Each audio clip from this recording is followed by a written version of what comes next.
Esto es Fahrenheit y en esta ocasión estamos con Amy Lee de Evanescence. Ellos estarán presentándose esta noche en Guadalajara. Hi Amy, how are you? I'm good. Good to be here. Thank you very much for your time and thank you very much for the interview. In this album, The Open Door, I know that you experiment a lot in this album. For example, I know that the strings were recorded in a chapel. Why do you decide to do that? Because of the sound, the acoustic? It was the acoustics. It's cool. You can do something in a dry studio and then add all of the reverb and effects in the computer, or you can do it for real. And it just made sense to do it for real, and have the beauty and the ambience of the church. It just made sense. It sounds good. There's an amazing song called Lacrimosa. Can you tell us something about the song when you came with the idea to combine all those elements? Well, we'd sort of toyed around with it many years ago and thought about it, and I always have loved that song. Mozart was my first big musical inspiration. So, and Lacrimosa is my favorite piece of classical music. So, I just always thought it would be so cool to take it and combine all of these different instruments and elements and try just experimenting with it and have fun with it and make it into something heavy, because I think it's the whole Requiem obviously has so much heaviness in it. So yeah, I didn't even really think it would work. I was just playing around with stuff in Pro Tools, and then it became a song that I really love and a lot of other people love too. So I have to give credit to Mozart, though. I didn't write the cool part. The feelings I can sense in the lyrics and the music, I can tell that recording this album was cathartic for you? Yeah. Writing music in general, it is. That's really how the band started for me. Just writing music because it felt good, just like writing in a journal or writing poetry or whatever. And then music became like this obsession, because the more I did it and the more I let out, the better I felt. So yeah, it's sort of my little addiction. And The Open Door is now 1 year old. We have here The Open Door. It is. How have things been going with both the album and the road? Good. Wow. We've been all over the world this time.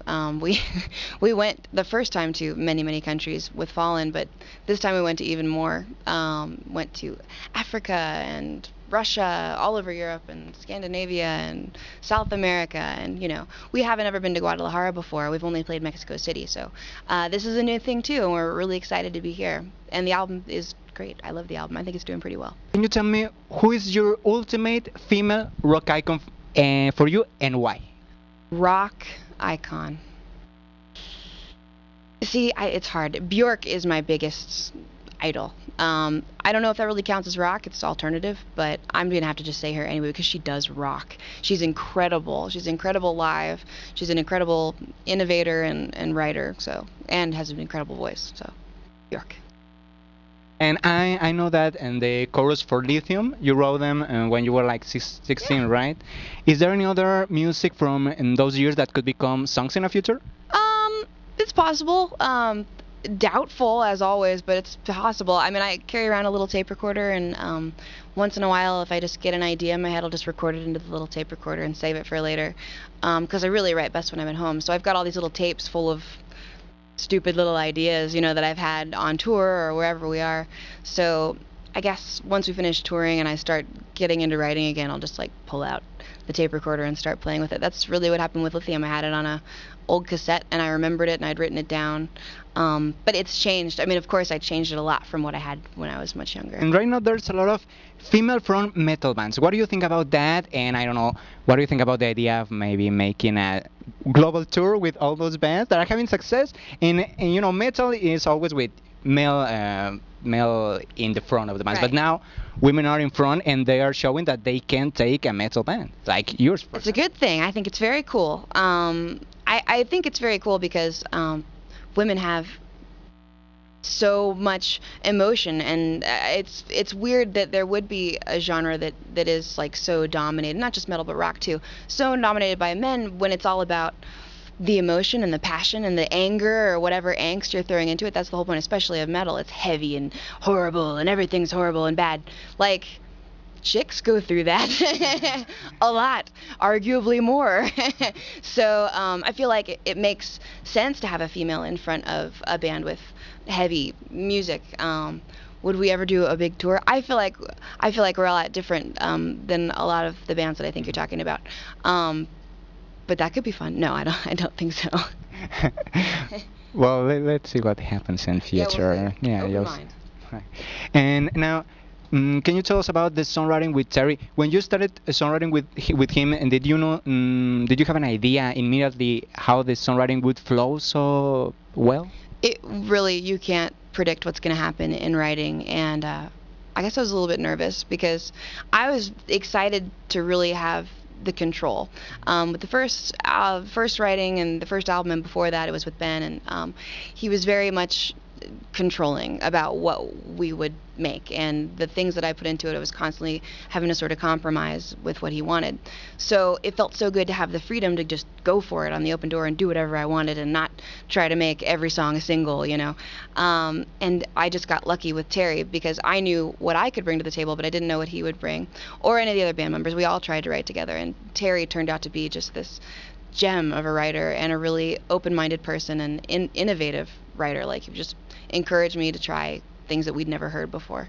So we just got lucky.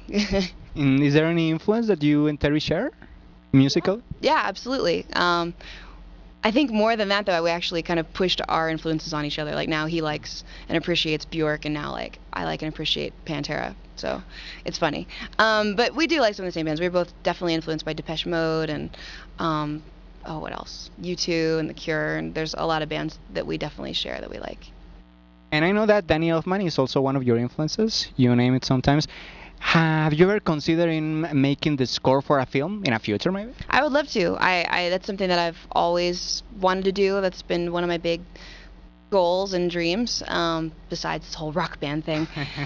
So I would love to get into that. I feel like it could be a great thing to do between albums. And sometimes people ask you what advice you could give to the new bands that are starting music, but what advice do you wish you had received when you started in music? Oh man, so much. Wow. Just to trust myself more. There's so many people giving you their opinion on your music and what you should be doing and everything else. In the beginning, when you start getting into it, you're like, oh wow, we're going to be a big band. They must know, they've been in the industry longer. They don't know. Nobody knows. Nobody knows what makes people love music except the people. Like, I know what I like to listen to, and that's how I know how to write. Because I write what sounds good. That's it. Like, trust your instincts, trust what you think about your band and your music and your writing, and don't listen to anybody else. Well, that's already good advice. And well, talking also about, is there any process that you use to in approaching songwriting together? You just can't make a plan. I think you really just have to let it happen the way it happens. Every song is a little bit different with the way that it's written. Sometimes it's just me alone at the piano and something comes out and then we build the rest of the song together, and sometimes it's Terry playing with the guitar, or we're on Pro Tools together playing with drum beats and then putting layers on top of it. So you just have to go into it with an open mind and not try to force yourself. Well, Amy, thank you very much for your time and thank you very much for the interview. Is there anything else you want to add? Some message for the Mexican fans? We're just stoked to be here playing finally. It's going to be an awesome show. Thanks for having us. We'll see you there.